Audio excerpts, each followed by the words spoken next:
Vincent Cageot est misogyne, du moins c'est ce que Bastos prétend. Mila Jasmine a été volée dans un magasin et Loana répond enfin à toutes les rumeurs. Cette émission est pleine de révélations et d'aveux. Bonjour à toutes, bonjour à tous, bienvenue sur votre émission préférée de la semaine, Mix the Tea, l'émission qui revient sur toute l'actualité, télé-réalité et people. Aujourd'hui, j'ai décidé de faire des efforts au niveau du teint, du make-up, etc.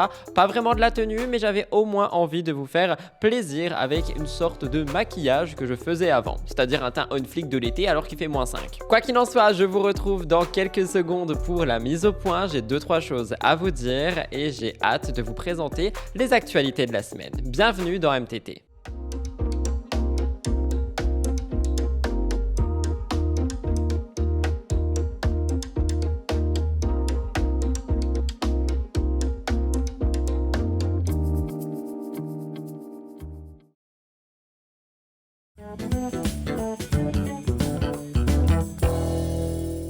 Pour la mise au point, cette semaine, je voulais tout simplement commencer par vous parler un petit peu de ce qui se passe dans ma vie, étant donné que j'en ai fait une vidéo sur ma chaîne Lifestyle qui normalement est sortie hier, mais que je reçois quand même pas mal de questions sur YouTube pour les personnes qui n'ont pas Instagram et qui n'ont pas vu la chose. Donc je vais pas faire une partie de 15 minutes là-dessus. Elliot et moi, nous nous séparons, nous sommes en très bons termes, les choses avancent, c'est tout simplement la vie finalement. On va rester en contact, on va rester tout simplement, j'ai pas envie de dire très bons amis, mais très proches, une famille, etc. Mais nous ne sommes plus un couple, pour celles et ceux qui n'avaient pas compris la nouvelle. Je vous invite vraiment à aller voir la vidéo qui est sortie sur ma chaîne Lifestyle, je vous la mettrai en barre d'infos. C'est une FAQ qui revient un petit peu sur ce qui s'est passé, sur ce qui va se passer et sur ce qui se passe en ce moment. Mais je tiens quand même à faire un petit point ici en début d'émission pour clôturer le mois d'octobre par rapport à MTT, étant donné que je reçois quand même pas mal de questions quotidiennes des personnes qui ne me suivent pas sur Instagram, qui n'ont pas Instagram, et je vais pas vous forcer à installer une application pour comprendre,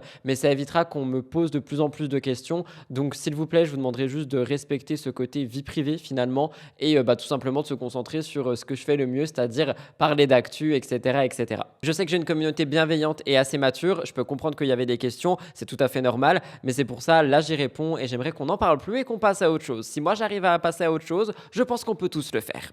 Ce qui m'emmène à mon deuxième point, je tiens personnellement à vous remercier toutes et tous pour tous les messages que vous m'envoyez depuis maintenant 2 semaines, que ça soit par rapport à ce que je viens de vous dire ou par rapport à d'autres choses. Juste votre présence, votre soutien, vos mots, c'est vraiment un coup de boost. Vous n'imaginez même pas à quel point. Donc je vous remercie pour ça. Je prends le temps généralement de répondre au cas par cas sur Instagram, sur Discord, vraiment partout. Mais je voulais quand même faire un merci général parce que je pense que de vive voix, c'est pas forcément la même chose. Donc je vous remercie vraiment de tout l'amour que vous me donnez et finalement de vraiment la considération que vous me portez. C'est énorme. Merci beaucoup. Avant-dernier point, les enquêtes. Effectivement, il n'y en a pas eu la semaine dernière et il n'y en a pas eu la semaine d'avant. Du coup, maintenant, vous comprenez pourquoi. J'essayais de jongler entre le perso et le pro parce qu'il y a beaucoup de choses qui sont en train de bouger pour moi au niveau personnel. Dès la semaine prochaine, s'il y a des actus, je vous ferai des enquêtes à nouveau. Donc, une mardi, une vendredi. Je vais essayer dans tous les cas d'en faire une mardi. Je vais pas vous le promettre parce que je ne sais pas ce qui va sortir,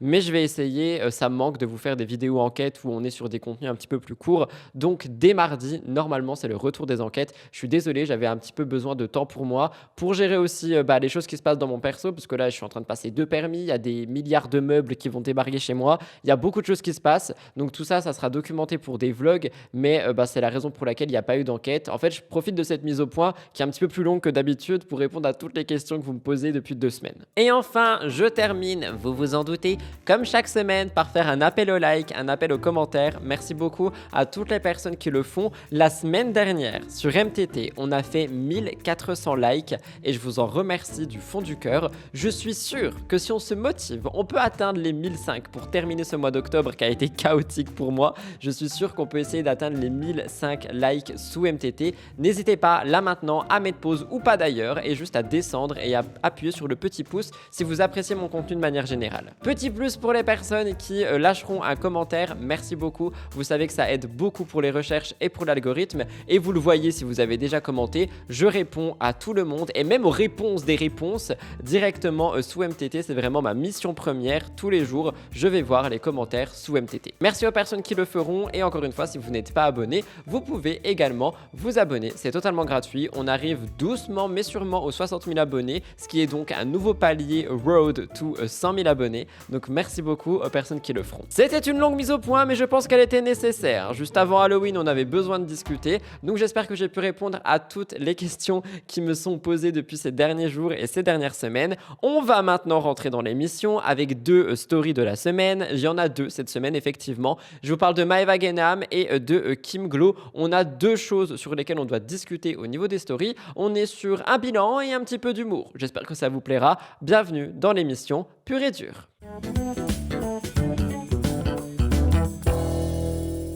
Pour la première story de la semaine, je vous parle donc de Maeva Genam. Maeva Genam, qu'on adore ou qu'on n'aime pas d'ailleurs, a décidé de faire un bilan. Cela fait maintenant 1 an qu'elle est partie de chez Shona Evans, ça fait 1 an qu'elle est seule comme elle le dit, qu'elle gère ses placements de produits, qu'elle gère ses contenus et qu'on n'a personne au-dessus d'elle pour justement gérer cette partie de son travail. Je vais vous laisser écouter Maeva dans un instant, mais avant, je veux quand même préciser quelques petits points qui m'ont un petit peu chafouiné. Maeva Genam, dans sa story, elle exprime quelque chose qui est en fait son expérience. C'est une expérience subjective qui n'est pas forcément arrivée pour tous les créateurs de contenu, mais elle explique que son agence l'aurait contrôlée, que maintenant elle est libre. Elle conseille à tous les futurs créateurs et créatrices de contenu de ne pas aller en agence, de rester seul, etc., etc. Et je trouve que c'est quelque chose qui est assez dommage la manière dont c'est dit, étant donné que en fait on a chacun un parcours différent. Alors je le précise, je ne suis pas en agence, mais je connais et j'ai des collègues qui sont justement très bien en agence depuis des années parce qu'on peut les aiguiller, les aider à réaliser des projets, des contenus, à être épaulés au début de la création de son entreprise, etc., etc. Être dans une agence n'est pas une fin en soi, on n'est pas obligé d'y être et c'est surtout pas quelque chose qui doit ou peut durer ad vitam aeternum. C'est-à-dire qu'on peut aller dans une agence quelques mois pour voir un petit peu comment ça se déroule, prendre ses habitudes dans la création de contenu. Et ce qui me dérange ici avec Maeva, c'est qu'elle est très catégorique, mais uniquement par rapport à son expérience dans une seule agence, qui s'est visiblement mal passée. Donc je trouve que c'est un peu dommage et je voulais vraiment que vous ayez ce discours avant d'écouter Maeva, surtout si vous souhaitez vous lancer dans la création de contenu. Je vous laisse écouter Maeva. Après, quoi qu'il en soit, elle fait le bilan, c'est son droit et honnêtement, de par son expérience, elle a le droit de faire un bilan pareil. Je vous laisse écouter. Je fais un bilan là un peu dans ma vie, je suis fière parce que, vous savez, pendant des années, j'étais dans une agence et je me laissais contrôler par des personnes parce que j'avais confiance en eux. Et aujourd'hui, ça fait presque 1 an que j'ai quitté cette agence, que je me suis mise toute seule, que mes collaborations, je suis toute seule, les marques, elles me payent directement à moi. J'ai quelqu'un qui m'envoie mes briefs. Mais je veux dire, je me suis mise toute seule. Et j'ai galéré, ça a été dur pour moi. Ça a été très très dur, ça a été une période dure. Et puis j'avais peur, puisque depuis le début, depuis que j'ai commencé, depuis 19 ans, j'ai toujours été en agence, j'avais peur de me mettre toute seule. Et là, je fais le bilan 1 an après, les filles, et je suis fière. Et même si c'était un choix très dur à faire, c'est le meilleur choix que j'ai fait dans ma vie. Aujourd'hui, je suis seule. Je gère mon travail toute seule, je prends mes propres décisions, il n'y a personne qui me commande, qui me dirige ou qui me dit quoi faire. Je choisis les marques avec lesquelles je collabore alors qu'avant, voilà, je ne le faisais pas.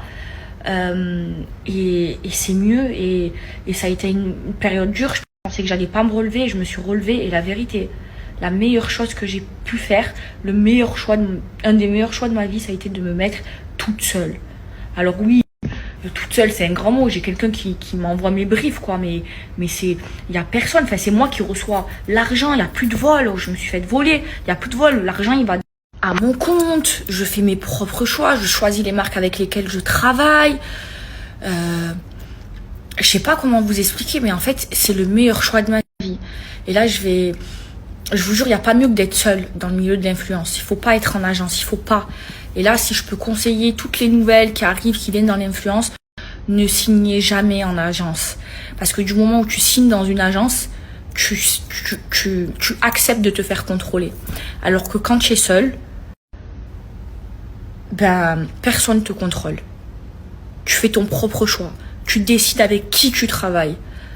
Tu es ta propre patronne. Deuxième story de la semaine qui s'est rajoutée juste après, on a fait un live vendredi 25. Vendredi 25 octobre sur Twitch. Et dans ce live, je vous ai montré 3 stories, comme d'habitude. On a découvert une story de Kim Glow qui a décidé de lancer une pétition par rapport au changement d'heure d'hiver, étant donné que selon Kim, c'est quelque chose qui va dérégler sa fille. Et aujourd'hui, elle est très bien réglée et elle n'a pas envie de passer ce cap des heures d'hiver où sa fille sera donc déréglée comme elle le dit. Et donc, elle veut lancer une pétition où elle est sûre d'atteindre 100 000 signatures minimum. C'est quelque chose qui m'a fait rire. Dans le chat, vous avez été assez catégorique, dans plusieurs catégories justement. Il y a beaucoup de gens qui ont dit que sa story n'avait ni queue ni tête. Il y en a beaucoup qui ont dit que Kim était prête à tout pour faire le buzz. Et d'autres qui ont compris. Du coup, je voulais vous demander à vous, ma communauté YouTube sur ma chaîne principale, que pensez-vous de cette pétition? Est-ce que vous êtes d'accord avec le fait qu'il faudrait inverser, enfin pas inverser, mais arrêter de changer les heures? Est-ce que c'est quelque chose qui vous impacte? Personnellement, comme je l'ai dit, moi ça m'impacte les 2 premiers jours et après tu vois, la vie continue. Mais c'est vrai que je peux comprendre qu'il y ait des gens qui soient directement impactés par les changements d'heure. Donc dites-moi si tel est le cas pour vous, je vous laisse écouter Kim. Je vais vous parler d'un truc.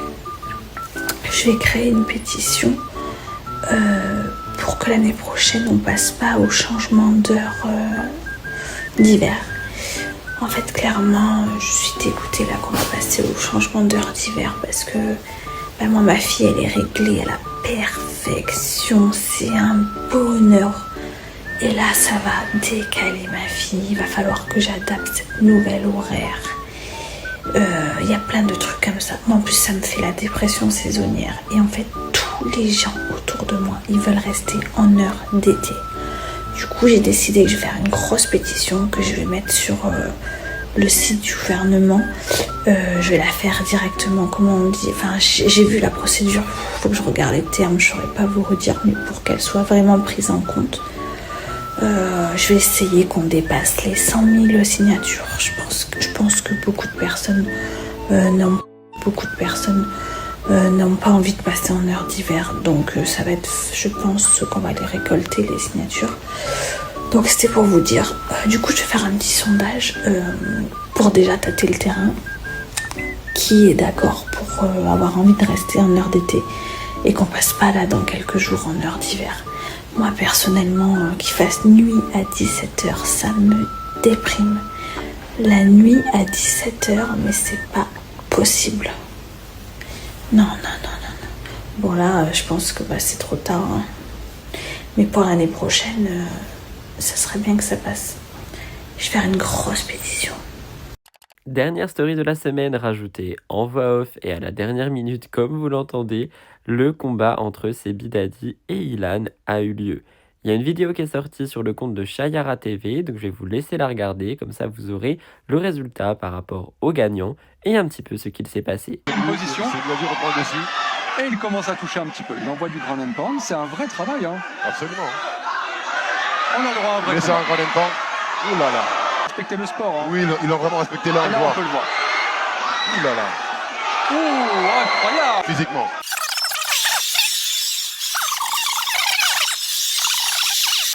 On voit qu'il s'y filme. On voit qu'il s'y filme. C'est incroyable.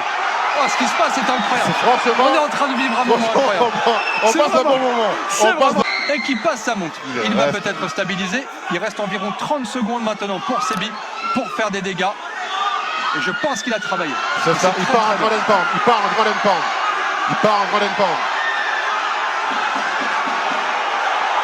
C'est une victoire de Sebi Dadi. C'est incroyable ce qui vient de se passer. Mais c'est incroyable. Gagne le combat. Quel moment on vient de vivre une victoire de Sebi Dadi. Voilà tout le monde pour les 2 stories de la semaine. Pour commencer MTT, on va passer au top actu. Le top actu est rempli de 5 actualités cette semaine. Nous parlons de Jazz Correa qui a donné des nouvelles, Héloïse Appel, vous m'avez demandé un update sur sa vie, Beverly Bello qui m'a fait beaucoup de peine, The Power saison 2 et Benjamin Sama qui est moqué. On est sur pas mal de choses. C'est parti, jingle.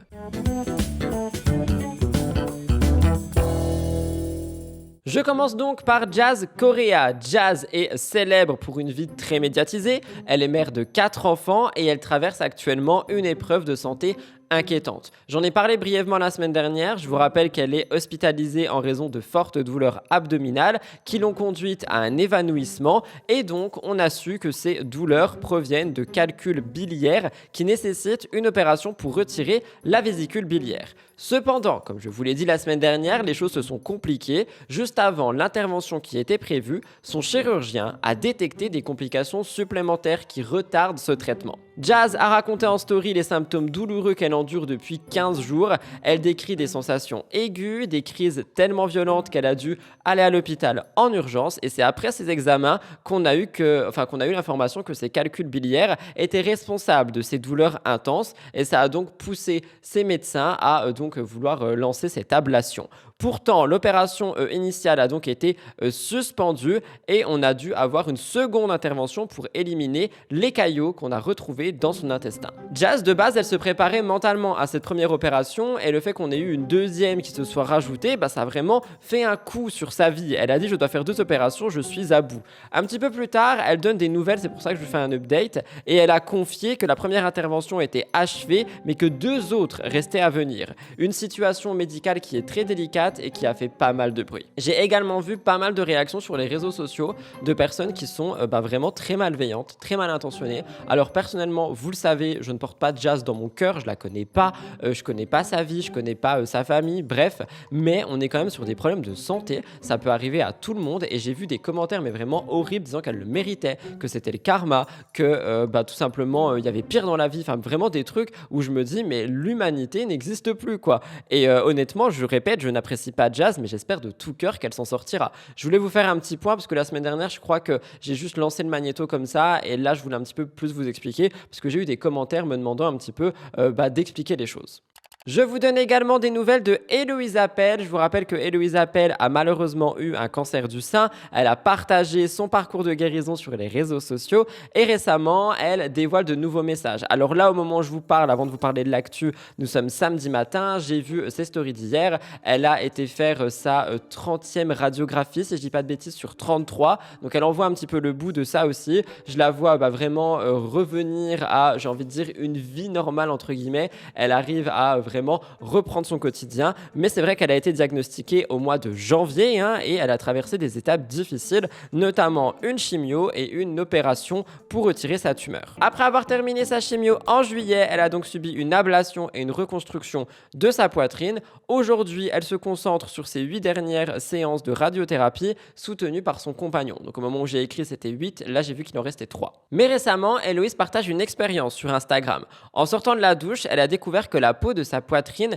s'était arrachée en retirant un pansement. Elle a dit, elle était choquée, « J'ai voulu enlever mon pansement sous la douche, ma peau est partie. Une douleur, les gars, inimaginable. » Heureusement, parce que ça a beaucoup inquiété, quelques jours plus tard, elle donne des nouvelles rassurantes. Elle explique qu'elle avait pu continuer sa radio, mais que son médecin lui avait conseillé de suivre un traitement intensif pour assécher la zone affectée. Elle doit appliquer une crème toutes les heures, elle doit surveiller l'évolution de sa peau. La situation, comme vous le voyez, elle s'améliore d'un côté, mais il reste quand même des cicatrices littéralement et je pense qu'il doit aussi en rester intérieurement, mais malgré les défis et les douleurs, comme je l'ai dit depuis le mois de janvier 2024, depuis février parce qu'elle l'a annoncé en février, Héloïse fait preuve d'une immense résilience. Son parcours a été partagé avec transparence sur ses réseaux sociaux, elle a su prendre la parole par rapport au cancer du sein en disant qu'on peut s'en sortir, je sais pas, j'ai l'impression que c'est vraiment devenu quelqu'un d'autre à travers ce parcours, elle est déterminée et reste déterminée à aller de l'avant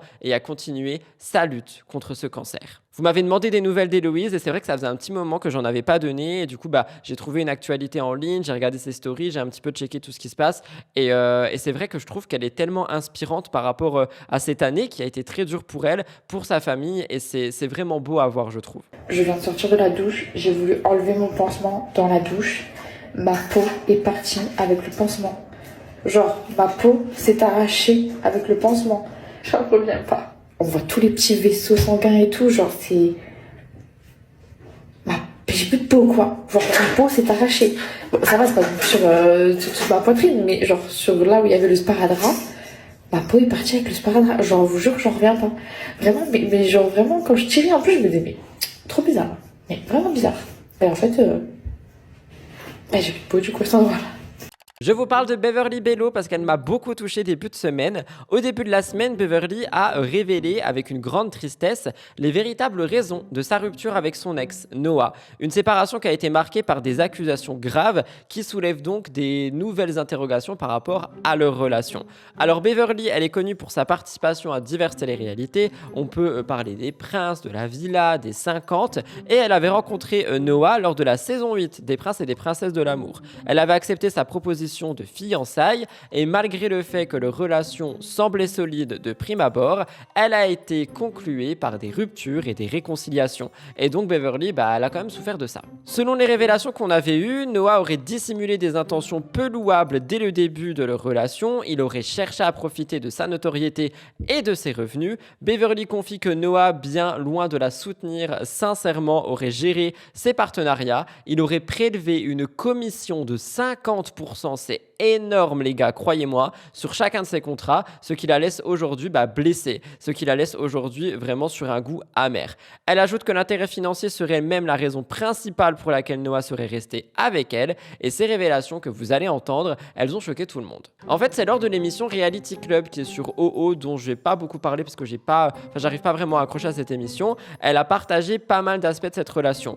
Elle a décrit Noah comme un pervers narcissique, il aurait tout fait pour la contrôler. Elle raconte qu'il aurait fait de son mieux pour l'isoler de sa proche, allant même jusqu'à critiquer sa famille, vous allez l'entendre. Et en fait, ce sont des choses qui sont très difficiles pour Beverly, mais heureusement, après cette relation toxique, elle semble avoir retrouvé la paix et le bonheur auprès d'un nouvel amour. L'homme plus âgé de 18 ans aujourd'hui lui apporte une sérénité qu'elle n'avait pas connue depuis longtemps.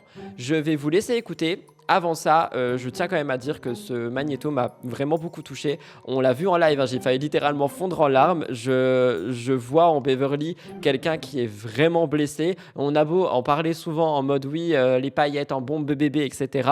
On est quand même sur un petit bout de femme qui est vraiment touché par l'amour et par les émotions. Et j'espère sincèrement que cette nouvelle relation lui fera du bien. Je vous laisse écouter. Mon ex d'avant qui était Noah, parce que vous êtes beaucoup à me demander pourquoi ça s'est terminé lui et moi, je vais vous le dire aujourd'hui, j'en ai plus rien à foutre et j'ai plus peur de dire les choses. C'était quelqu'un qui était avec moi parce que j'étais Beverly. Si j'avais pas été Beverly, si j'avais pas fait de la télé-réalité, il serait jamais mis avec moi, je sais très bien.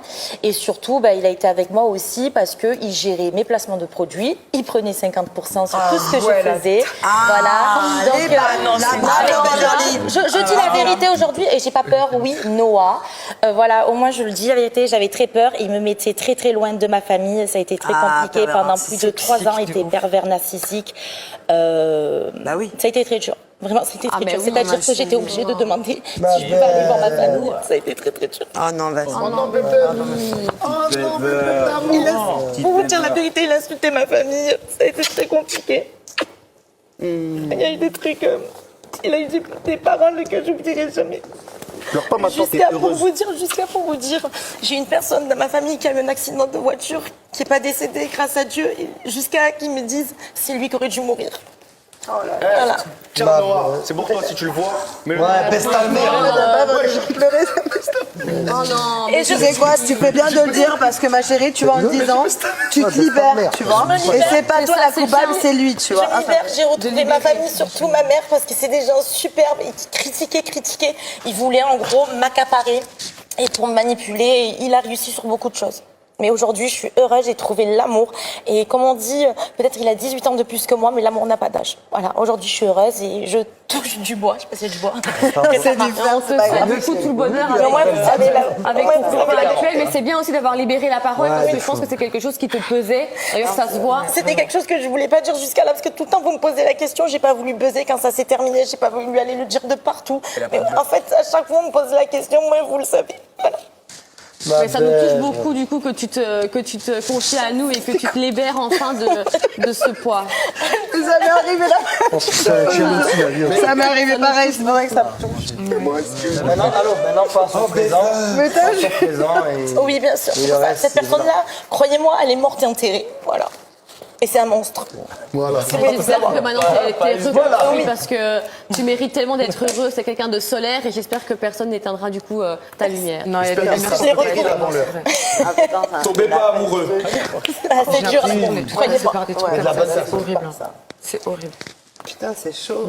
Vous m'avez demandé un point sur The Power saison 2, je vous le donne. La chaîne W9 a récemment dévoilé une partie du casting de la très attendue saison 2 de The Power, un programme qui avait quand même détrôné pas mal d'autres au niveau des audiences l'année dernière. Le concept du jeu reste le même, on a des candidats au parcours divers qui vont s'affronter en mettant à l'épreuve leur adresse, leur stratégie, leur manipulation, tout ça pour obtenir 20 000 € pour une association. L'année dernière, on a eu Nicolas Lodzina qui a remporté la première saison et aujourd'hui, parmi les 8 premiers candidats, on retrouve des visages qu'on connaît. L'actrice américaine Shona Sand, 53 ans, ferait partie de cette nouvelle édition aux côtés de Sarah Frézou. On a également Vivian, on a Lou et Nathalie Pernaut, on aurait Mélanie Dedigama et Jessica Herrero ou encore Brice de Koh Lanta. Alors personnellement, quand j'ai vu ce début de casting, j'étais trop heureux, surtout pour Mélanie Dedigama. J'avais tellement hâte de pouvoir la voir dans The Power et elle a accepté, j'en suis trop content. Par contre, l'annonce de Sarah Frézou, eh bien, elle n'a pas été bien accueillie par tous. Sarah Frézou est connue pour son influence dans le monde de la télé-réalité. Aquababe a partagé l'information, ça a été relayé par d'autres personnes et on a eu des réactions. Une partie des internautes qui n'ont pas oublié les controverses passées pour Sarah Frézou ont exprimé une déception et un agacement sur les réseaux. Je cite, donc M6 n'a pas honte de mettre au casting une harceleuse comme Sarah Frézou. J'étais content du casting, puis j'ai vu Sarah Frézou, franchement. Ou encore, pas Sarah Frézou, c'est So 2013. Laissez cette vipère loin de nous. Voilà ce qu'on peut lire sur les réseaux sociaux. La saison 2 de The Power promet déjà de nombreux rebondissements et promet d'être très attendue par tout le monde. J'espère sincèrement voir d'autres noms emblématiques. J'ai vu une rumeur comme quoi Nicolo serait présent et j'ai vu une story de Nicolo qui disait qu'il n'était pas présent. J'étais en mode je suis trop triste. Et pour Lou Pernaut, j'en avais entendu parler également. Vous me direz qui vous aimeriez voir dans The Power saison 2 et voilà pour le casting. Je termine donc le top actu avec Benjamin Samat. En fait, on a une récente vidéo de Benji qui a déclenché pas mal de réactions sur les réseaux. Il a été moqué. C'est une vidéo qui est partagée par sa femme, Maddy. On voit Benji au volant de son Land Rover. Il roule de nuit dans les rues de Dubaï et il chante sur la musique Rock This Party de Bob Sinclair. Il était d'humeur joyeuse, il se livre à un karaoké spontané et Maddy, elle a été amusée. Elle a filmé ce moment et elle voulait offrir à leurs abonnés un moment de bonheur et de joie finalement. Cependant, ce que le couple n'avait absolument pas vu, c'était la manière dont la vidéo allait être relayée. La vidéo a suscité une vague de commentaires ironiques et moqueurs, tempête de fun, ouragan de fun, ils sont trop gênants, un duo angoissant. Voilà ce qui a été écrit sur les réseaux sociaux concernant Maddy et Benji et cette vidéo. Ce couple, vous le savez, ils ne cachent rien de leur quotidien auprès de leurs 2,4 millions d'abonnés. Ils se sont souvent trouvés sous le feu des critiques. On a pas mal de choses qui sortent tout le temps sur eux, comme les réels de Maddy qui sont trop surjoués pour certains, ou ici le fait qu'ils soient moqués. J'ai l'impression qu'à chaque fois que je vous parle de Maddy et Benji, on est vraiment sur des moqueries, des choses, jamais quelque chose de positif, alors que je trouve pas qu'ils fassent du mal aux gens. Alors peut-être encore une fois que, vous allez le voir à la fin de l'émission quand je vous parle de Vincent Queijo, peut-être qu'encore une fois je suis totalement à côté de la plaque, mais c'est vrai qu'à part des moqueries d'internautes, je ne vois rien concernant Maddy et Benji. Alors je vous rappelle effectivement que Maddy, je vais le répéter, avait menti par rapport à la fondation Brigitte Bardot, avait créé une marque innovante qui vient d'AliExpress, tout ça, mais aujourd'hui je ne vois rien de tout ça, il me semble. Bref, ce karaoké improvisé a fait énormément parler. Je vous laisse écouter, j'espère que le magnéto passe vu qu'il y a de la musique.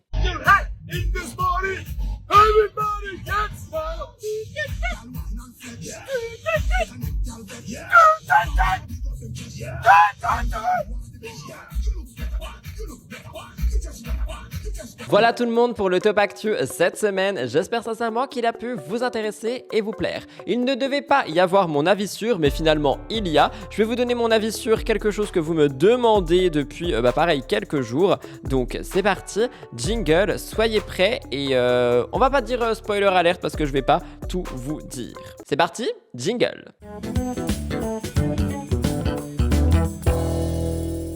Pour mon avis sur cette semaine, je voulais donc vous parler de la nouvelle émission sur Amazon Prime, Culte. Vous m'avez demandé sur Twitch, mais c'est même du harcèlement là, je rigole évidemment, si j'avais regardé cette émission, si j'appréciais cette émission série du coup. On est sur une représentation du début de la télé-réalité en France, de comment ça a été créé, comment est-ce que le loft est arrivé. On a quelqu'un d'ailleurs qui joue Loana qui lui ressemble énormément. Alors, au moment où je vous parle, j'ai visionné 2 épisodes. Je me suis endormi devant la fin du 2e hier soir, mais j'avoue, pour le moment, donc je veux pas de spoil dans mon espace commentaire, je vais vous donner un avis là sans spoil. Je trouve qu'on est sur quelque chose qui est très bien réalisé. Si c'est représentatif de la réalité, juste dans le premier épisode, on voit qu'il y a énormément de problèmes, rien qu'aux abîmes, bref, au début de la création de la télé-réalité, et je trouve que c'est super intéressant de regarder cette série avec un œil je veux des informations, pas juste en mode oh c'est une série trop bien. Vous voyez ce que je veux dire ou pas du tout? Donc vraiment je vous la conseille si jamais c'est quelque chose qui peut vous intéresser. C'est sur Amazon Prime, ça s'appelle Culte.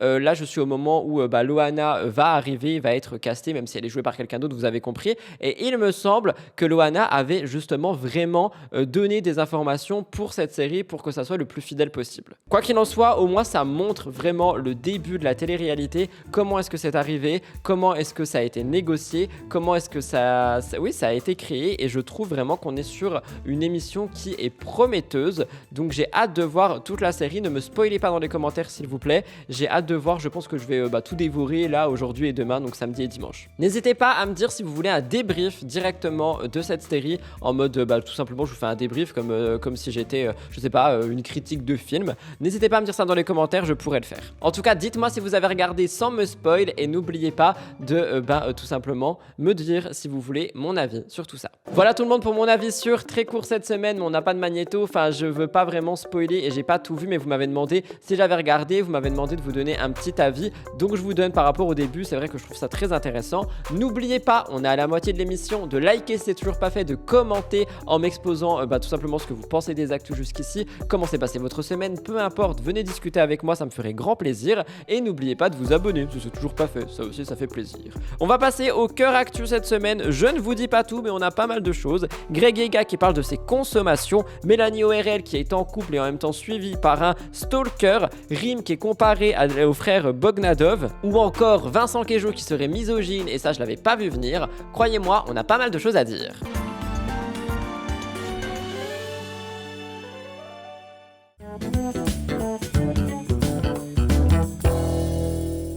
Ce que vous voyez pas, c'est tous les aléas de la vie. Là, je viens de courir, aller chercher 24 kilos de croquettes parce qu'il y a le livreur qui est venu alors qu'il était pas censé venir aujourd'hui. Hein? On a décalé le rendez-vous. Bah non, il est venu quand même. Donc c'est qui a porté les 24 kilos de croquettes avec ses petits biscottos?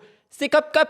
Je commence le cœur actu cette semaine par vous parler de Greg Yega, parce que Greg Yega a fait certaines révélations qui ont pas choqué, on va dire, mais qui ont fait parler. Et je voulais évidemment, en tant que très bon chroniqueur, revenir dessus également. Greg Yega, figure emblématique de télé-réalité, a récemment été au cœur de vives accusations concernant une supposée consommation de substances. Alors que ces allégations circulent depuis un certain temps sur les réseaux sociaux, elles ont pris de l'ampleur suite à des vidéos qui sont sorties par rapport à Greg. Pour mettre fin à ces rumeurs, il s'est exprimé lors de sa venue sur Aja, diffusée le 17 octobre. Rappelez-vous, le Aja avec Amandine Pélissard. Greg a été confronté à des extraits de TPMP par rapport au fait où Cyril Hanouna et ses chroniqueurs examinaient les séquences. Greg exprime son indignation. Il dit mais quelle poudre? Il n'y a pas de poudre en fait. Déjà c'est un plan serré sur moi. Je ne sais même pas d'où sort ce plan. Il retire ses lunettes pour insister sur la véracité de ses propos, comme si ça allait changer quelque chose. Il explique que durant cette période, il traversait une période difficile et en fait tout simplement que ce qu'on a filmé à la caméra, c'était une crotte de nez. Oui, vous avez bien entendu. Oui, parce que c'est vrai, moi je vous ai parlé d'Amandine vs Greg, toute la dispute qu'il y a eu, mais on n'est même pas revenu sur ce que Greg a dit. Donc son histoire de poudre au nez, pour lui c'est une crotte de nez. Ok. Il a également évoqué son passage sur le plateau de Cyril. Il avait dit à Cyril, mais comment peux-tu envoyer des sujets comme ça? Je suis en tournage, il y a 3 caméras qui sont en train de me filmer. Tu as des ingénieurs du son qui mettent le micro et des journalistes derrière. Greg dit que ces accusations, elles sont absolument infondées, que personne lui aurait laissé l'opportunité justement d'avoir de la poudre au nez, etc. et que tout simplement c'était du Spielberg, qu'on était sur des grands mensonges. Mais rappelez-vous, c'est pas la première fois que Greg fait face à ces controverses, mais il semble déterminé à ne pas laisser ces accusations ternir son image ou sa carrière de mannequin. Il est également intéressant de noter que Greg a un large public qui le suit suit, elle apprécie pour sa personnalité et les réactions de tous ses fans sont mitigées. Il y en a qui le croient, il y en a qui ne le croient pas. Quoi qu'il en soit, cette affaire met en lumière les défis auxquels sont confrontées les personnalités télé-réalité, surtout quand elles ont des choses à cacher. Et c'est quelque chose qui me fait donc réagir par rapport à ce que je vous ai dit sur Culte. Rien que dans l'épisode 1, on parle de substances qui peuvent être un petit peu partout au niveau de la production, etc. Et donc je me dis qu'effectivement, il y a plein de choses qu'on ne sait pas. Nous parlons également de Nicolas et Stéphanie. Nicolas, l'un des visages les plus vus en télé-réalité, semble traverser une période excitante mais aussi mélancolique. En couple depuis quelques semaines avec Stéphanie Clairbois, les deux ont finalement décidé de franchir un cap et emménager ensemble. Leur relation semble prometteuse, en plus ils ont partagé un voyage ensemble à Marrakech qui, malgré des rumeurs qui ont déjà émergé, renforce leur lien. Stéphanie Clairbois est connue pour sa participation à Secret Story et aussi pour d'autres télés. On a une situation familiale où elle est avec 2 enfants issus d'une autre union et donc elle peut tout simplement aujourd'hui exercer aussi un rôle de belle-mère pour Zlatan. Mais Laura Lempicka ne veut pas que Zlatan soit présenté à Stéphanie pour le moment. On a une récente annonce de Nicolas qui a pris un tournant inattendu. Dans une story publiée sur Instagram le 19 octobre, il fait ses adieux à Stéphanie, laissant entendre qu'une séparation temporaire aura lieu. Il dit les adieux, elle repart en Belgique et moi je vais sur Dubaï. Tu vas me manquer. Nous sommes donc sur un sentiment d'affection qui ne semble pas être unilatéral parce que les deux vont se manquer mais ils vont se retrouver. On est sur une séparation douloureuse qui n'est que de courte durée. Nicolas a rassuré ses fans en précisant qu'ils se retrouveraient dans la semaine, donc il se sépare que quelques jours, les choses vont aller, ne vous inquiétez pas. Je vous rappelle également que Nicolas a lancé No Kilo, un concept qu'il décrit comme une solution miracle pour retrouver un corps en pleine forme et qui est soutenu par une transformation physique impressionnante. Alors la semaine dernière, pas l'année dernière, je vous en ai parlé et j'ai fait des petits bugs au moment où je parlais. J'ai comparé ça à un menu chez un fast-food n'importe lequel en vous disant que c'était le même prix. Mais c'est vrai que quand j'ai dit ça, je ne parlais pas genre d'acheter ce plat tous les jours. C'était en mode une fois de temps en temps si jamais on veut tester ou peu importe. Mais si Nicolas pour No Kilo suggère qu'il faut consommer ça tous les jours, eh bien le budget par mois il risque d'être conséquent, effectivement. Quoi qu'il en soit, Stéphanie et Nico sont sur leur petit nuage. J'espère que leur relation durera parce que personnellement je les trouve trop mignons. Julie Ritchie, figure bien connue de télé-réalité, a récemment décidé de prendre la parole pour exprimer sa déception suite à sa dernière opération de chirurgie esthétique.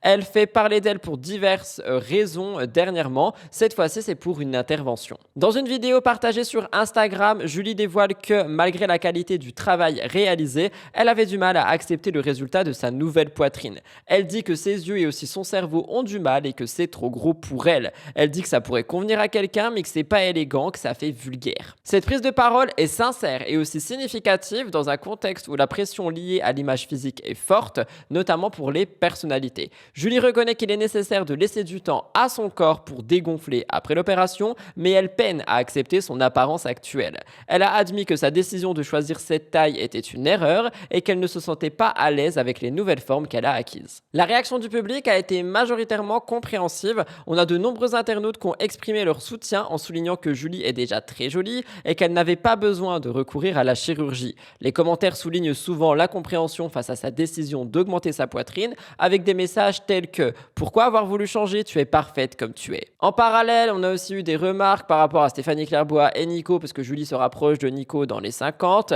Je vous rappelle que Nicolas a révélé son couple, que Julie a été mêlée et elle a décidé de ne pas laisser cette nouvelle relation affecter sa vie et son quotidien. Et c'est vrai que c'est assez bizarre, je trouve, sachant que Julie et Nico, je crois, ont été ensemble quelques secondes, sans shader, attention. Bref, Julie Ritchie par rapport à la chirurgie esthétique, on en a parlé sur Twitch, je trouve qu'on est sur quelque chose qui est, je sais pas comment dire, intéressant mais en même temps dangereux, c'est-à-dire qu'on veut refaire sa poitrine une nouvelle fois et on est sur quelque chose qui nous plaît pas, mais ça montre également qu'on y retourne, etc., etc.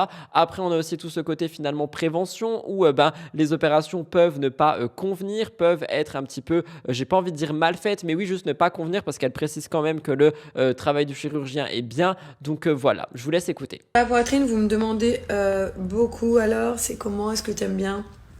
C'est vrai que, pour être honnête, j'ai mes yeux, mon cerveau, ils ont du mal, dès que je vois sans la brassière, ils ont du mal à s'y faire. Je pense que j'ai mis beaucoup, je pense que franchement c'est trop gros pour moi, pour l'instant c'est trop gros pour moi. Je sais que je dois attendre que ça dégonfle. On m'a dit que j'allais m'y faire, etc. Qu'il fallait attendre. Oui, je vais attendre un petit peu, mais le travail en soi il est bien fait. Mais c'est trop gros pour moi. C'est ça, je sais pas comment dire. Ça pourrait convenir à quelqu'un. Pour moi, c'est pas élégant, c'est trop gros. Je me sens, je sais pas comment vous dire. Ça fait vulgaire. J'aime pas quand je regarde. Je remets la brassière. Non, c'est pas. Franchement, j'arrive pas du tout à m'y faire. Je mets des trucs couvrants et ça. Je préfère ne pas regarder parce que quand je regarde, je vois que les trucs qui vont pas, etc. Donc, ah ouais, non, je dis j'arrête la chipoter pour des détails et tout. Je voulais faire le nez, machin. Pas du tout. Plus rien du tout. C'est caprice, là. Le visage, je le toucherai jamais. Je le toucherai pas. J'arrête mes phases. Et les seins, je suis contente de les avoir refaits. Mais je m'en veux beaucoup de mon choix. J'aurais dû faire bien plus petit. Et plus petit, parce que ce soit, je sais pas, que ça aille avec moi, que ce soit plus élégant. Déjà, ce que j'avais, en fait, je devais changer parce que je les avais depuis un moment. Après, la prothèse, elle est poreuse, donc c'est pour éviter les coques, etc. Ils étaient vieux. Fallait que je les change. Et en voulant changer, ma peau, elle s'était un petit peu détendue. Je pouvais un peu tirer dessus parce que les enfants, la grossesse, les grossesses, etc. Donc, pour les raffermir un peu, les remonter, on a décidé de mettre un peu plus gros. Jessica Tivna, mère de famille, elle est connue pour pas mal de polémiques et elle a récemment fait le buzz sur les réseaux sociaux après une soirée animée à Dubaï. Connue pour sa vie trépidante aux côtés de son mari, Jessica jongle entre projet pro et vie de famille. J'ai postillonné, pardon. Lors d'une soirée arrosée en compagnie de Laura Lempicka, Jessica a partagé des moments festifs avec ses abonnés sur Instagram. Avec humour, elle a révélé qu'elle n'avait même pas terminé la nuit dans son propre lit. Ce qu'elle ne savait pas, c'est qu'elle allait se réveiller dans la chambre de son fils Mylon, ce qui a provoqué une certaine agitation sur les réseaux. En gros, elle a passé une soirée où l'alcool était vraiment présente. Elle dit elle-même qu'une modération n'était pas là. Dans une vidéo qu'elle a postée, elle a expliqué qu'elle s'était endormie à 3h du matin après être rentrée chez elle. Et elle ne se souvient pas avoir fait un blackout, bien qu'elle admet qu'elle a un petit peu trop bu. Alors vous allez l'entendre, moi je vous le dis quand même, modération devrait être présent pendant les soirées, je le précise. Pour comprendre ce qui s'est passé, elle a décidé de consulter les caméras de surveillance de sa maison. À sa grande surprise, elle découvre qu'elle s'est levée à 4h30 pour aller au pipi room, puis elle s'est dit je vais aller dans la chambre de mon fils, pourquoi pas. Elle partage son étonnement avec ses abonnés, elle dit en fait je suis sortie, je suis allée me coucher droit dans la chambre de Mylon.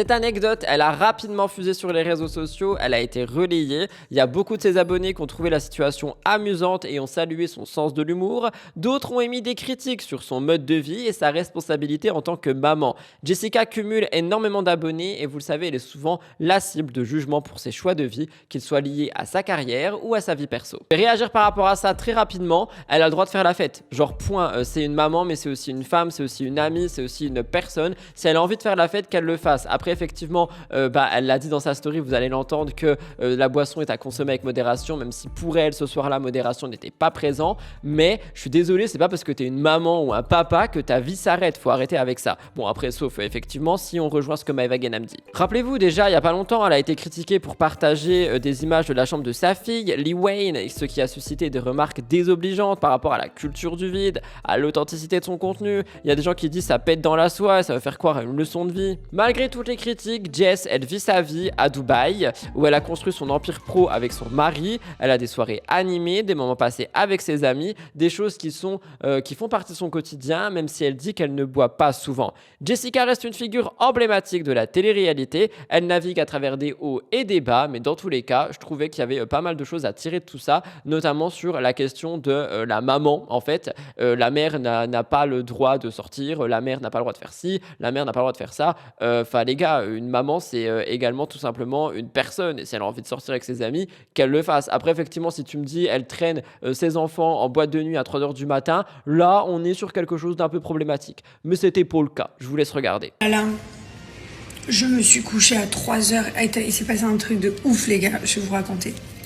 Donc, on a passé la soirée. On est sortis, oui, on a fait un peu la fête. Ça, c'était pas prévu à la base. Mais comme il y avait un copain à mon mari qui mixait ici, du coup, on est allé à sa soirée. Parce que, voilà. Parce qu'il est jamais là. Et du coup, bref. On fait la soirée et tout, c'est très bien, on rigole. Putain, j'ai envie de tout rigoler, ça va casser ça. On rigole et tout, on passe un bon moment, on fait la fête, on mange, voilà, on boit un verre, etc. Puis depuis 3, l'alcool est à boire avec modération, mais on en fait quelques-uns. Mais toujours dans ça va, quoi, tu vois. Ça va. On rentre à la maison à 3h30. Je me démaquille, je me prends ma douche et tout, je discute avec mon mari, enfin bref, tranquille avant de se coucher. Tout va bien. Tout va très bien jusque-là. Et bien dans la nuit, ce matin je me réveille avec mon fils. Je me dis mais pourquoi je fais mon fils?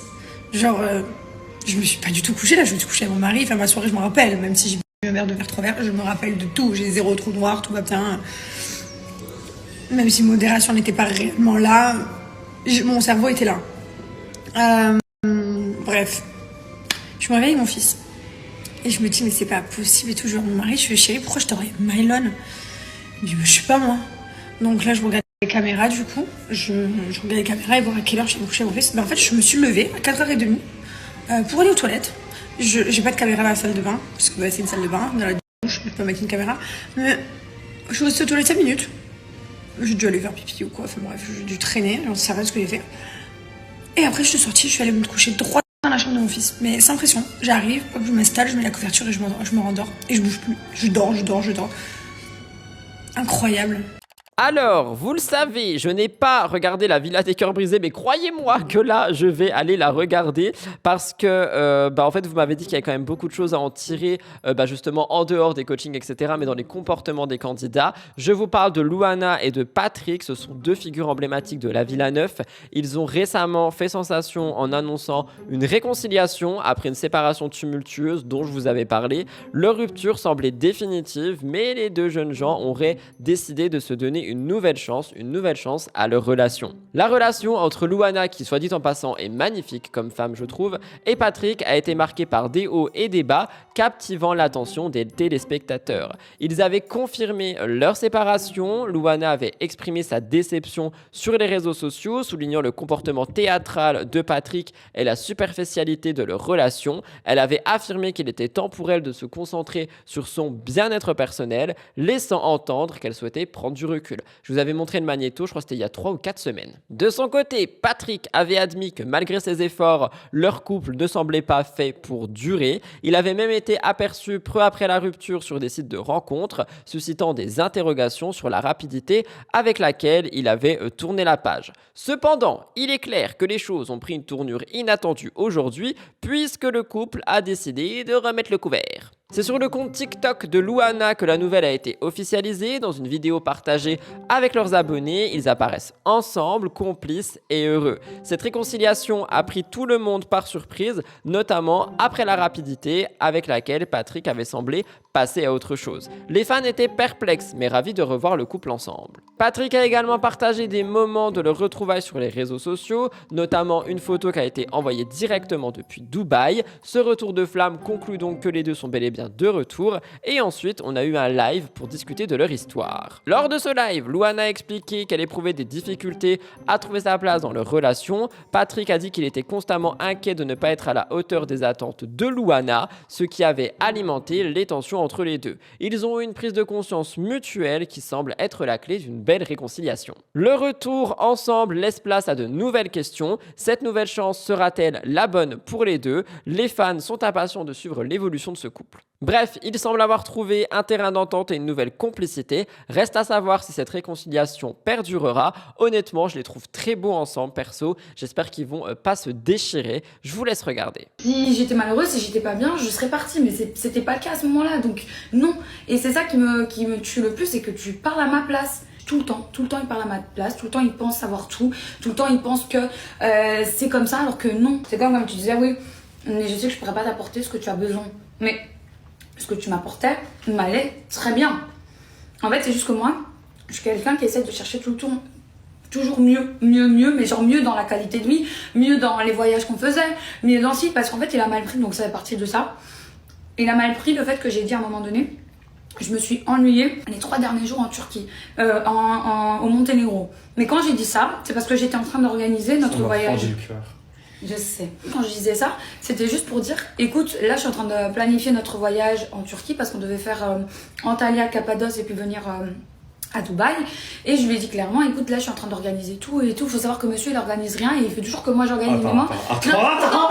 Laisse-moi finir. Et c'est de là où c'est parti, c'est là où il a pété un câble et qu'il a voulu tout arrêter, tu vois. Après, voilà, c'est ta décision, c'est comme ça, mais ça part vraiment de là et potentiellement oui, d'accumulation.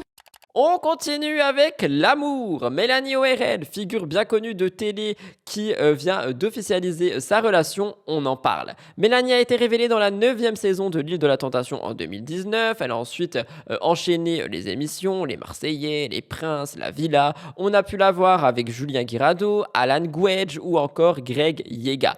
Sa séparation avec Greg en particulier a été difficile et je vous rappelle que bien justement elle avait après ça reconstruit sa vie et ça s'est très mal fini, on en avait parlé. Bref, malheureusement Mélanie a aussi été victime de une chute dernièrement. Aujourd'hui elle semble aller mieux, que ça soit amoureusement parlant ou bien physiquement. Mélanie ORL semble épanouie dans sa vie sentimentale. Elle a récemment officialisé une relation avec Nabil, un candidat qu'on a pu voir dans les 50 et également dans Arnaqueur. Dans une story Instagram, Mélanie partage un moment tendre avec lui, l'appelant affectueusement son copain-copain.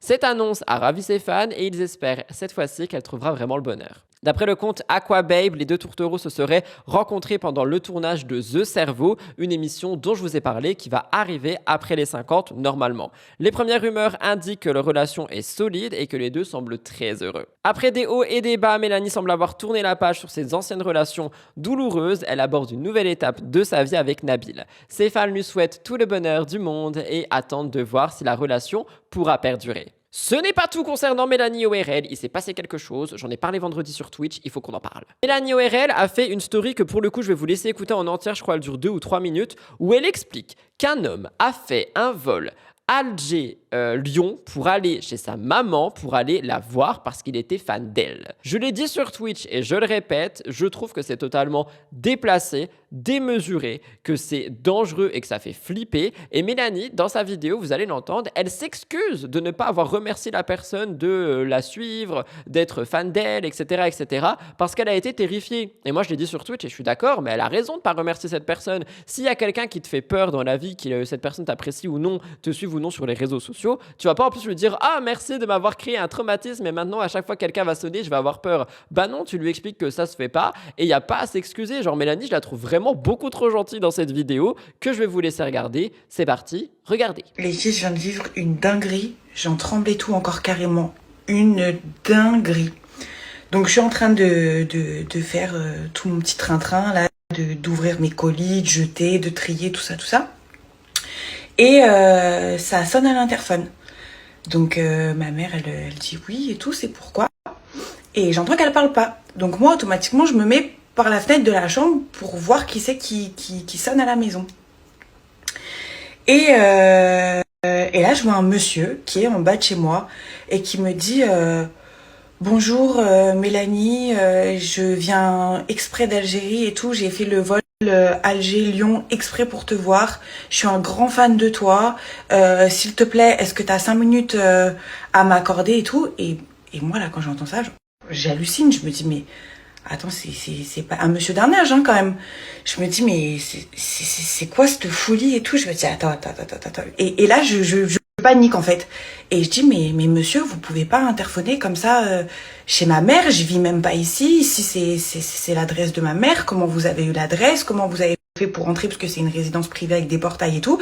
Je me dis et en fait paniqué, genre je l'ai plus pas réprimandé, mais je lui ai plus dit c'est une dinguerie ce que vous êtes en train de faire, plutôt que de lui dire bah merci beaucoup de me suivre ou merci d'avoir fait le déplacement et tout. J'ai même pas réussi à...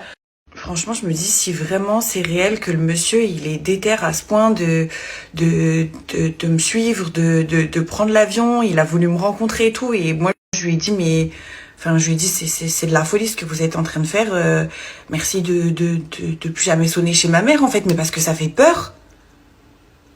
C'est pas que j'ai voulu le snober, mais ça fait flipper en fait.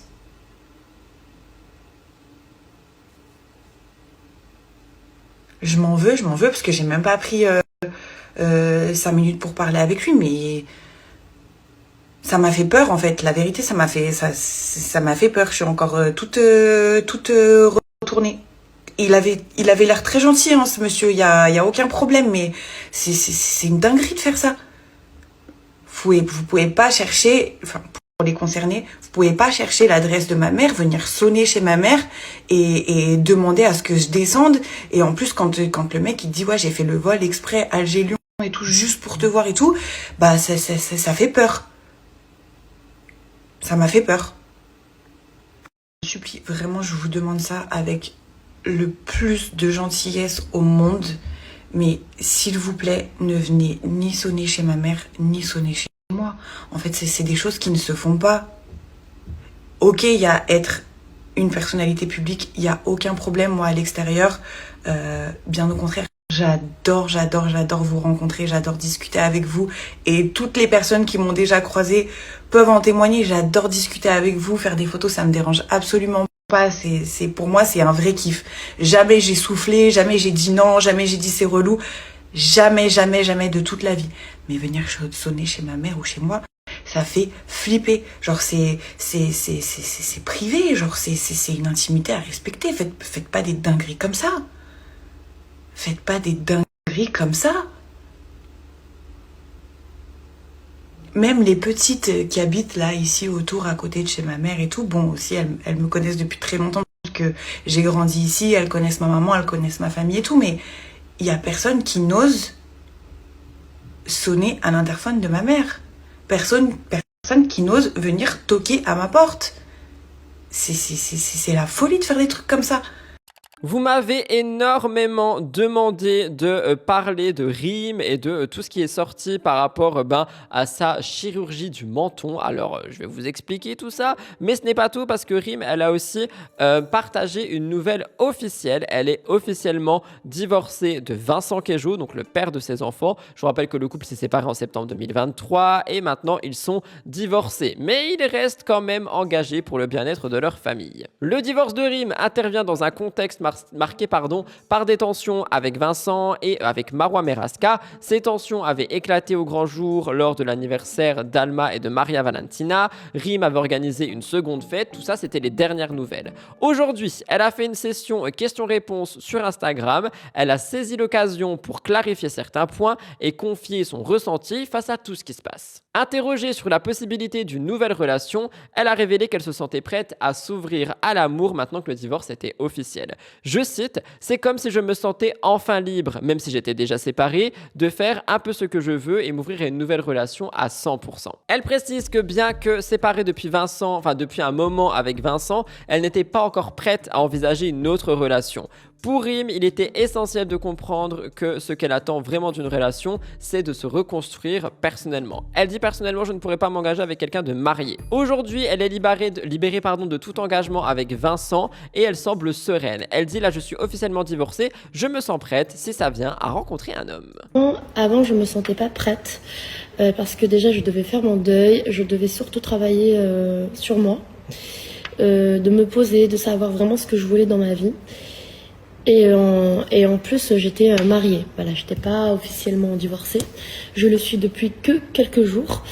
Et c'est comme si là, je me sens libre, on va dire, même si j'étais séparée, de faire un peu ce que je veux. En tout cas, de m'ouvrir 100% vers une personne. Parce que moi, personnellement, je pourrais pas non plus m'engager avec quelqu'un de marié.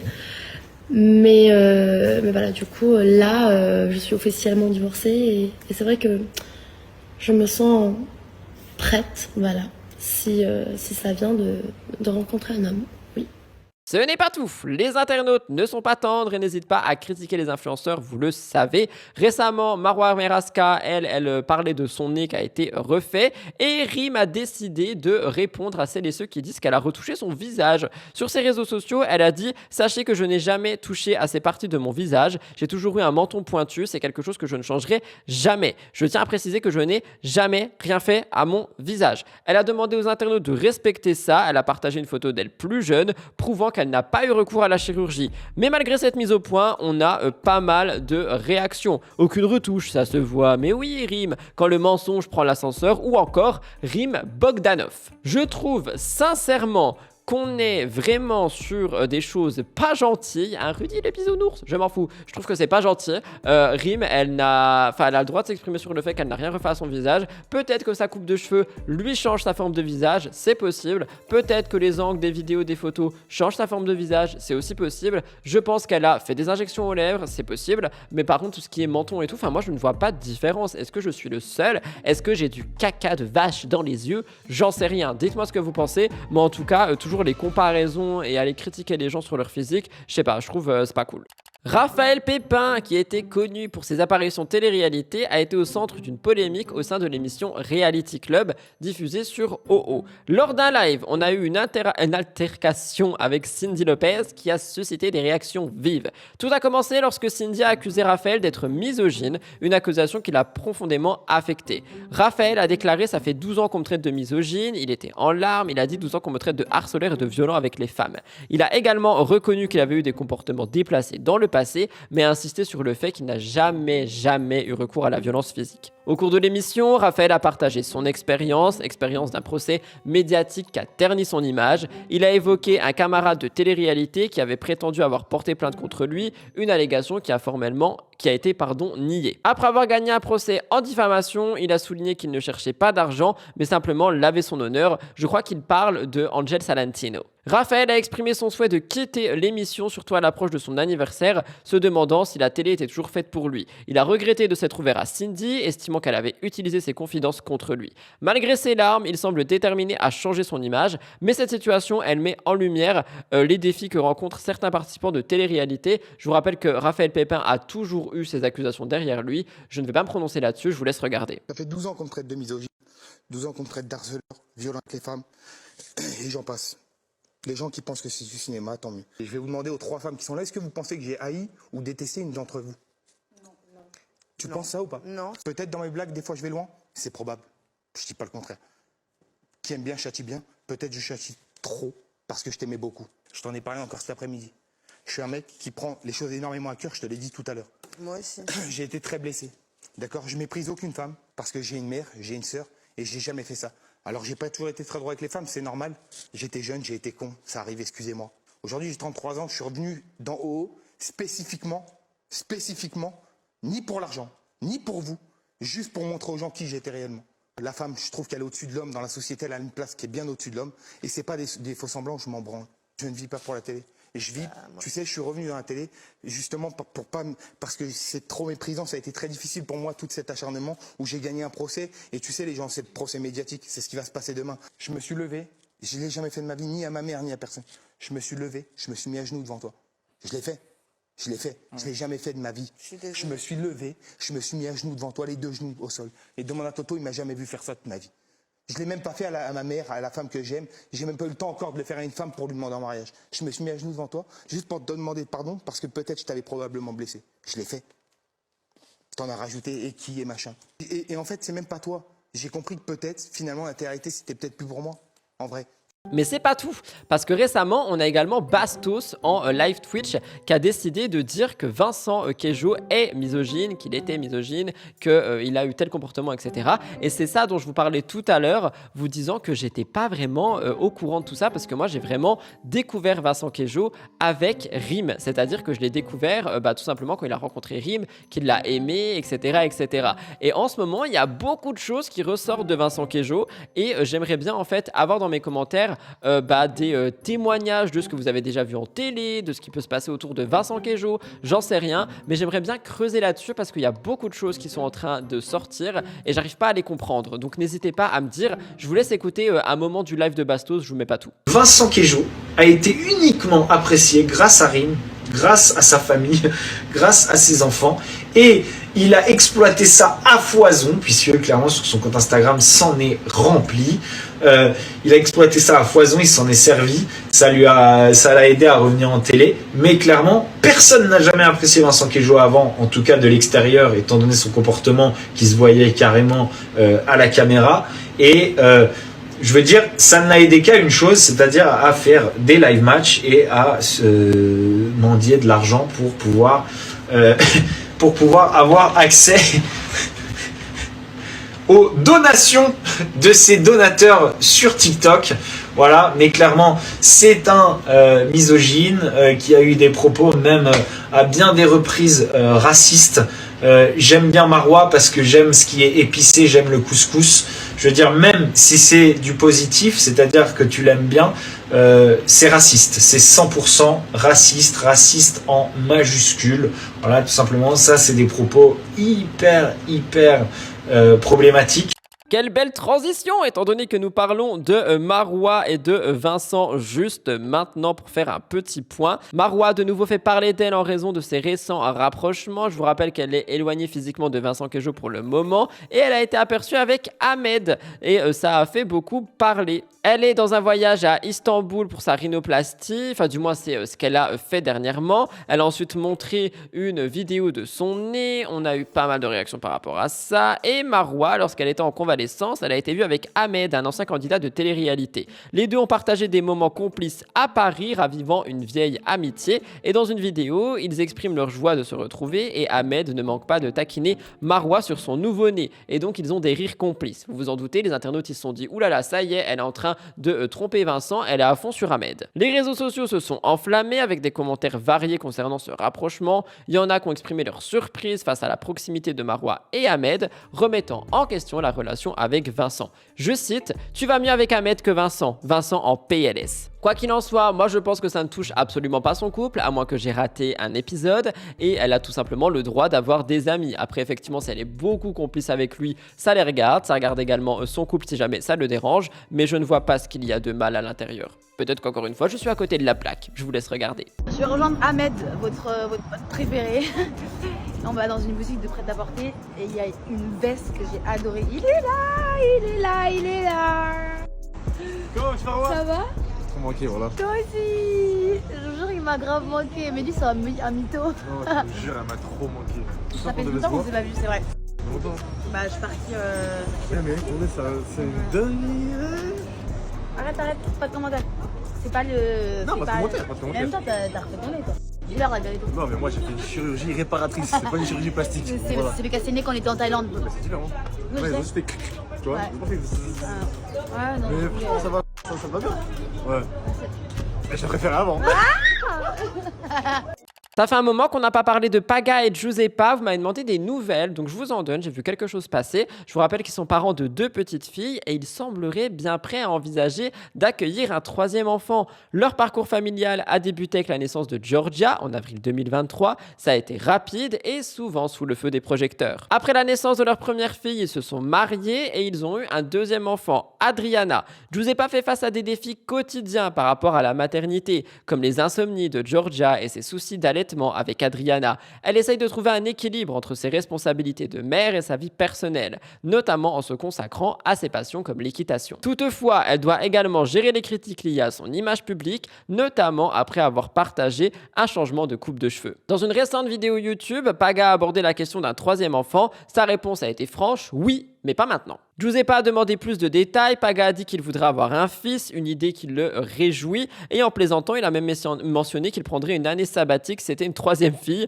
suggérant que l'idée devrait être compliquée. Le couple a discuté du bon moment pour envisager une nouvelle grossesse. Paga et Giuseppa continuent de naviguer dans les joies et les défis de la vie de famille et de la parentalité, je vous laisse regarder. Alors là, alors même pas.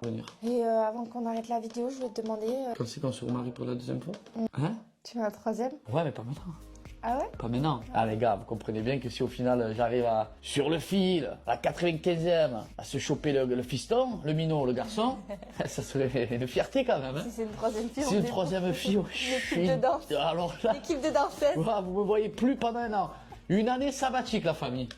Je disparais. Mais est-ce que si genre on fait un 3e pour toi, ça serait quand? Genre, là, j'ai pas envie parce que j'ai repris le sport. Alors moi je te dis, mais je pense que genre quand les filles rentreront à l'école, genre peut-être pourquoi pas, tu vois. Attends, à l'école ou à la maternelle? Non, à l'école. Voilà, à l'école, dans 6 ans. Dans 6 ans, oublie-moi. Non. Ah! À l'école, c'est à 3 ans. Donc c'est la maternelle. Bah, c'est l'école. Maternelle. École maternelle. Oui, mais c'est la maternelle. Mais c'est l'école.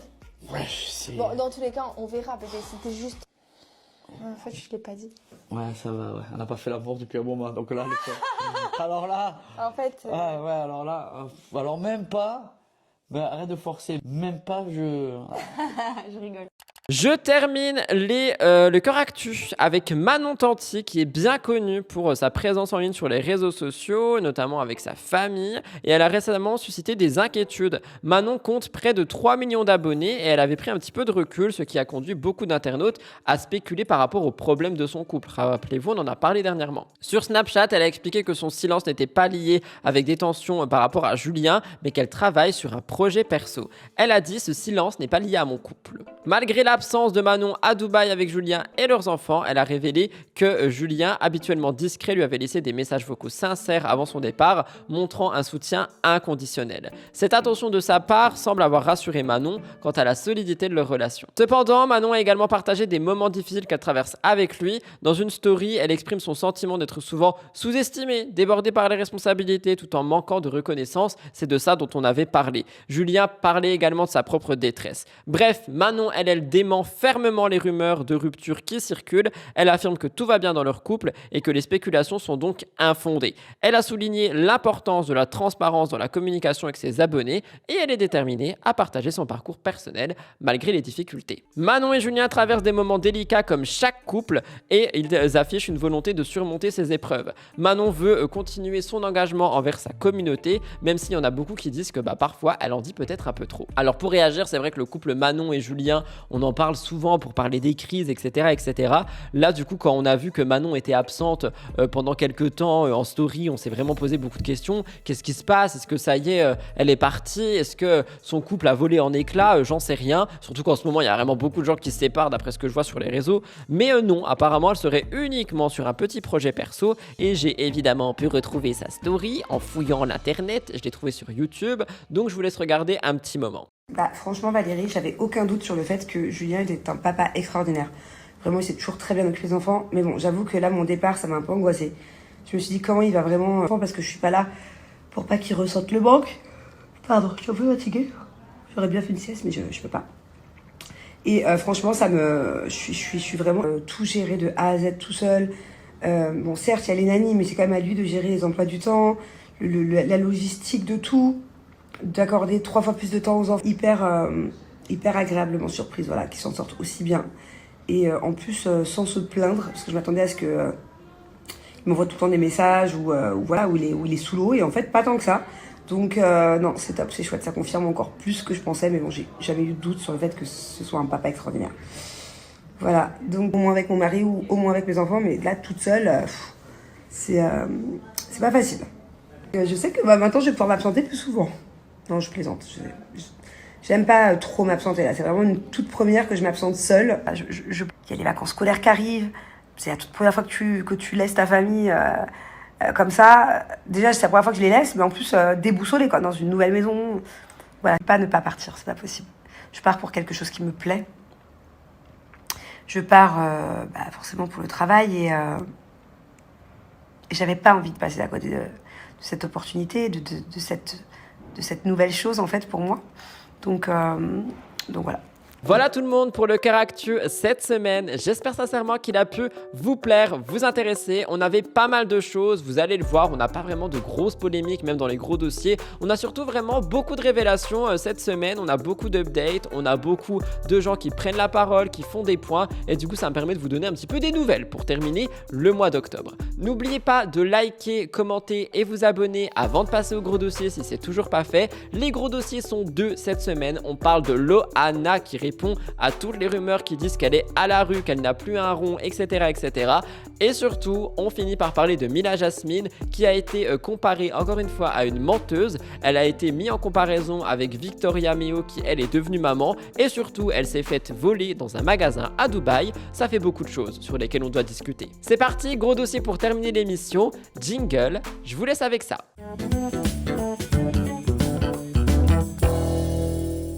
Pour les gros dossiers, cette semaine, ils sont deux. Je vous commence par vous parler de Loana. Loana répond à pas mal de rumeurs. Loana, cette icône de la télé-réalité française, a récemment pris la parole pour clarifier sa situation actuelle, dissiper les rumeurs alarmantes des gens qui disaient qu'elle était à la rue. Elle traverse une période difficile et elle partage des détails, je vous raconte. Loana a été au cœur de l'actualité ces derniers mois, notamment après une disparition inquiétante signalée par un ami, suscitant des inquiétudes pour son bien-être. Son entourage exprimait des préoccupations, il soulignait des défis personnels qu'elle devait affronter, incluant des moments sombres liés à la santé mentale, des problèmes de violence, pour lesquels d'ailleurs ses agresseurs ont récemment été condamnés. En parallèle à ces luttes, Loana a un avenir prometteur grâce à la sortie de la série culte dont je vous ai parlé tout à l'heure. Cette série revient donc sur l'émergence du Love Story, c'est la première émission de télé-réalité française, et Loana ne fait pas d'apparition dans la série, mais un personnage inspiré par elle et interprété par Marie Colomb est représenté. Et donc on a un moment de nostalgie pour elle qui va certainement faire revivre un petit peu tous les moments du Loft. Mais récemment, des rumeurs ont circulé concernant ses difficultés financières. Et donc il y a beaucoup de gens qui ont dit qu'elle aurait pu être expulsée de son appartement. En réponse à tout ça, Loana a clarifié que son loyer est pris en charge par Alexia, une amie proche qui lui a également trouvé un appart. Loana exprime sa gratitude envers Alexia. Elle dit « Elle me paye le loyer le temps que je me remette en forme. Elle m'a trouvé un bel appartement et elle s'occupe bien de moi. » La complicité entre Alexia et Loana remonte justement à l'époque du Love Story où elles ont tissé des liens très solides. Ce soutien inconditionnel est crucial pour Loana, surtout dans ces moments difficiles. Elle a également partagé que après un séjour dans une maison de repos, elle retrouve progressivement le sourire et la force de se reconstruire. Loana continue de faire face à des défis tout en se projetant vers un avenir meilleur. Sa détermination à se remettre sur pied fait beaucoup parler. Il y a des gens qui n'y croient pas du tout. Vous savez un petit peu, on en a déjà beaucoup parlé. Mais c'est vrai qu'elle revient de loin. Des années après son ascension, elle navigue entre projets télévisuels et défis personnels. C'est la grande gagnante de la première télé-réalité, mais elle a eu un chemin tellement semé d'embûches qu'elle n'hésite d'ailleurs pas à partager avec ses abonnés. Après avoir subi un VUV et traversé une hospitalisation dans un état critique, elle a aussi vécu une séquestration chez elle à la fin du mois d'avril et en plus de ça, elle a pu notamment parler de sa maman qui a toujours été là pour elle. Je cite « Franchement, heureusement qu'elle était là. Elle faisait mes courses, elle me levait du lit, elle me portait pour aller aux toilettes. Ça va, je remange. Je sais qu'il le faut, ma mère me l'a dit, il faut que tu manges. » Après une longue période de silence, Loana a donc brisé tout ce silence justement dans le magazine Voici pour donner des nouvelles de sa vie. C'est comme ça que j'ai pu écrire cet article, cette rubrique. Elle se souvient avoir réveillé sa mère dans la nuit, en proie à des tremblements dans tout son corps. Cette crise a été un choc pour Loana. Elle espérait avoir laissé ses problèmes de santé de côté, mais malheureusement, eh bien non, ce n'était pas le cas. Elle précise que ça n'a rien à voir avec la drogue ou l'alcool. Elle est sortie de l'hôpital, elle peut compter sur sa maman. Désormais, elle est sur la voie de la guérison. Elle se prépare à faire son grand retour sur les réseaux sociaux et sur les plateaux de télé. Elle veut retrouver sa place dans le monde médiatique et je lui envoie tout mon courage par rapport à ça. Alors je sais, je le vois qu'il y a beaucoup de gens qui vont me dire « Oui, mais Rudy, regarde, elle n'y arrivera pas. C'est pas la première fois qu'elle dit ça. Elle va rechuter, il va y avoir quelque chose. » Je veux vraiment garder espoir pour cette femme. Je pense sincèrement qu'elle peut se reconstruire, que si elle est vraiment bien entourée, si vraiment on l'aide à 100%, elle peut s'en sortir. Donc est-ce qu'elle sera de retour en télé ou dans les médias? Je ne sais pas, nous verrons bien prochainement, mais je pense que Culte va effectivement la repropulser d'une certaine manière. Je termine par vous parler de Mila Jasmine, menteuse et volée, je vous raconte, mais on commence par parler de Victoria. Victoria a récemment partagé un moment très personnel et émouvant. La vidéo de son accouchement, le 30 septembre dernier, elle a donné naissance à son fils et depuis, elle semble heureuse dans son nouveau rôle de maman. Toutefois, sa vidéo de 6 minutes montrant l'accouchement a ravivé des tensions autour de Mila Jasmine. Avant toute chose, la vidéo de Vivi, je ne voulais pas montrer, je ne voulais pas la publier et je ne la publierai pas parce que personnellement, moi, elle m'a gêné dans le sens où je ne m'attends pas à consommer ce type de contenu en étant sur Instagram, mais vous allez me dire qu'il est possible en fait que sa communauté veuille consommer ce type de contenu. Donc en fait, ça dépend de chacun, mais moi personnellement, selon mon avis subjectif, ça m'a gêné, tout comme ça me gêne de voir des enfants sur les réseaux sociaux. Mais c'est que mon avis. tant mieux s'il y a plein de gens qui ont aimé, et tant mieux si Vivi était contente de produire cette vidéo. Victoria a donc documenté son parcours de grossesse et elle a voulu immortaliser la naissance de son fils, mais son bonheur a été terni par les visites inattendues à la maternité, comme je vous en ai parlé. Mais de l'autre côté, on a Mila Jasmine qui a récemment annoncé qu'elle était enceinte de son deuxième enfant, mais cette annonce a déclenché des rumeurs persistantes concernant sa première grossesse. Beaucoup d'internautes se sont demandé si Mila avait effectivement accouché de son premier fils, Mani, ou si elle l'avait adopté, suscitant des débats en ligne qui sont toujours d'ailleurs présents en ligne et toujours d'actualité. Mila avait confirmé que Mani était bien son fils biologique, elle voulait garder sa grossesse discrète et aujourd'hui elle a décidé de nous la montrer. Mais malgré les explications, suite à la vidéo de l'accouchement de Vivi, on a eu pas mal de critiques. Certains internautes ont fait un parallèle entre les deux mamans, insinuant que la transparence de Victoria contrastait avec le manque de preuves de Mila concernant ses grossesses. Un commentaire a dit « Victoria montre l'accouchement de son fils, la vérité ne présente pas d'incohérence, le mensonge si ». Je trouve que c'est totalement démesuré ce genre de message. Si Mila choisit d'être discrète, c'est son problème. Si Vivi choisit d'accoucher en filmant, etc., c'est son droit aussi. Genre, chacun va gérer ce moment comme il le veut. Je trouve que c'est, je sais pas, les gens sont pas bien par rapport à Mila. Hein. Les réactions ont été partagées. D'un côté, il y en a beaucoup qui ont soutenu Mila en disant que les accusations étaient infondées. D'autres ont insisté sur le fait qu'elle n'avait jamais partagé de preuves concrètes de ses grossesses, comme des échographies. Les critiques persistent, mais il est important de noter qu'on n'a aucune preuve sur la vie de Mila et que tout simplement, si elle veut pas montrer, elle montre pas. Quoi qu'il en soit, la vidéo de l'accouchement de Vivi a non seulement été un moment célébré de sa vie, mais elle a relancé des débats par rapport à Mila. Mais ce n'est pas tout, parce qu'une autre vidéo a fait l'objet de nombreuses spéculations. Dans une autre story postée, Mila dévoile sa nouvelle paire de baskets pour lesquelles elle a eu un coup de cœur. Un internaute écrit sur X que pour une femme enceinte, elle arrive à se pencher sans trop de soucis. Je cite, encore un super pouvoir de Mila Jasmine. Mais Mila a eu pas mal de soutien cette fois-ci. On pouvait lire, j'ai jamais eu aucun problème pour atteindre mes pieds, même à terme j'avais un gros ventre, j'y arrive aussi et pourtant je suis à 8 mois, jusqu'à mon accouchement je pouvais mettre mes chaussures, me baisser, me relever, je faisais tout moi-même. Et c'est ça que je trouve quand même assez bien, c'est que pour cette deuxième grossesse, Mila elle est quand même soutenue par pas mal d'internautes, et tant mieux parce qu'il y en a tellement plein qui pensent qu'elle fabule absolument sur tout. Alors ok, je répète, elle a fait des stories Pinterest, la boule à shop aussi, etc. Mais concernant ses grossesses, je sais pas, je trouve qu'on est quand même sur vraiment de la démesure. Je vous laisse regarder un magnéto du coup de Mila qui met ses chaussures, et c'est cette vidéo qui a fait réagir. Si vous avez porté un enfant, dites-moi ce que vous en pensez. Les filles, pourquoi j'ai eu un coup de cœur sur ces baskets?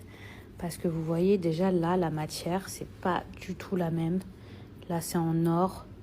Genre, elles sont vraiment beaucoup trop cute. Et je termine avec Mila qui s'est faite voler à Dubaï. Donc je vous explique vite fait parce que je sais pas si je vais vous mettre tout le magnéto, il dure 5 minutes, je vais vous mettre peut-être 2 ou 3 minutes. En gros, elle faisait ses courses et il y a un homme qui tout simplement a pris son caddie dès que Mila avait le dos tourné, il l'a emmené dans un coin, il y avait le sac de Mila sur le caddie et cet homme a volé de la monnaie. Il y a eu un grand débat sur Twitch quand j'ai montré ce magnéto hier, et un débat que j'entends totalement, étant donné qu'il y a des gens qui ont dit que du coup Dubaï c'est pas du tout aussi sûr que ça.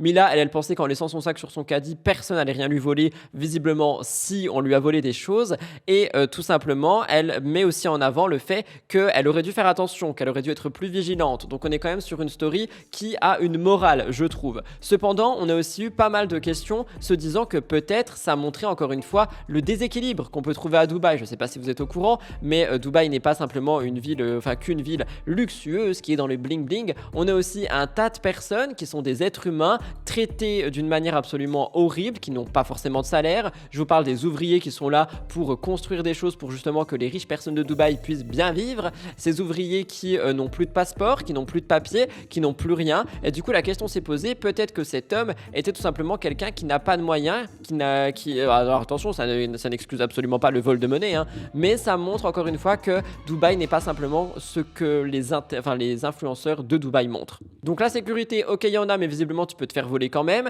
Et je pense sincèrement qu'on est sur quelqu'un qui était défavorisé et qui s'est dit ah, oh, elle a l'air justement favorisée, et si j'allais voler quelque chose. Évidemment, je répète, ça n'excuse pas un vol, on va pas voler les gens, mais voilà, j'essaye vraiment de mettre en avant le fait que Dubaï n'est pas simplement que les belles photos qu'on peut voir sur Instagram si jamais ça vous fait rêver. Je vous laisse regarder un petit moment du magnéto de 5 minutes, mais il durera pas 5 minutes chez moi. Aujourd'hui, j'ai pas arrêté de me plaindre.